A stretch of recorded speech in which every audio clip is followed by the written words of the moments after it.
it, in your estimation and judgment, necessary with the numbers going down overall?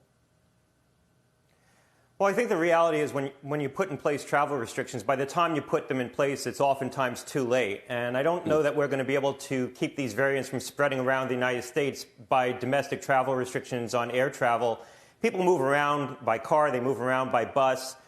You may have to put in place some precautions around the areas where B117, the UK variant, has become predominant. There are some hot spots right now, southern Florida and Southern California being the two regions of the country. But the reality is B117's here. It's going to continue to spread whether we put in place travel restrictions or not. It's really seeded around the country. So it's going to gain in prevalence. I mean, the hope is that we can get people vaccinated and get far enough into the spring and summer that it creates a backstop against continued spread of this variant. Well, that's my next question, because Dr. Fauci predicted this morning that widespread vaccines will be available likely in April or May.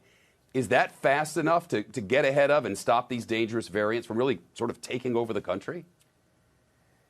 Yeah, the hope is that vaccination is going to continue to build over the next 4 to 8 weeks. If you've seen what's been going on in recent weeks, they've been increasing the allotments to the states week by week. They've been growing by 25% over the last several weeks. And so hopefully we'll continue to build the supply that's going to the states, and we'll get more people vaccinated. Right now, they're shipping 11 million doses a week to states. That probably is going to increase. So we are increasing the rate of vaccination around the country. Now, whether or not it's going to be fast enough to create a backstop against B117, probably not by itself. Probably a combination of increasing vaccination, people being infected. So prior immunity is protective against B117. The new variant doesn't seem to pierce prior immunity from prior infection, combined with the fact that we will get a seasonal backstop as we move into the spring and the summer. Hopefully that's going to be enough to keep B117 at bay around most parts of the country. Now, that said, there are spots in the country right now where it's more predominant, that being southern Florida and southern California, where they're probably going to be regionalized hotspots. You're going to see prevalence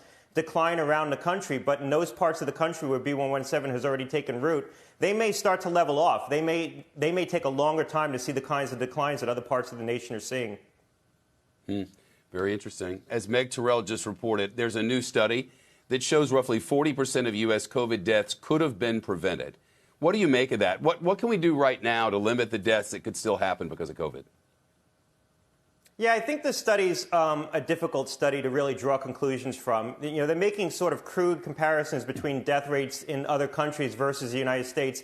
And we had a lot of circumstances here in the United States that I think contributed to increased mortality, including the fact that a lot of senior citizens in this country are in nursing homes and other congregate settings that contributed to spread, that we really didn't take measures around early enough to try to reduce the risk in those facilities. Other countries don't have the same phenomenon, so I don't know that you can make sort of crude comparisons the way they did in that study. There's no question that we did things wrong in this country, and it contributed to increased spread and increased death. But I'm not sure that that study in and of itself really drives home that point. Shepard Smith here. Thanks for watching CNBC on YouTube.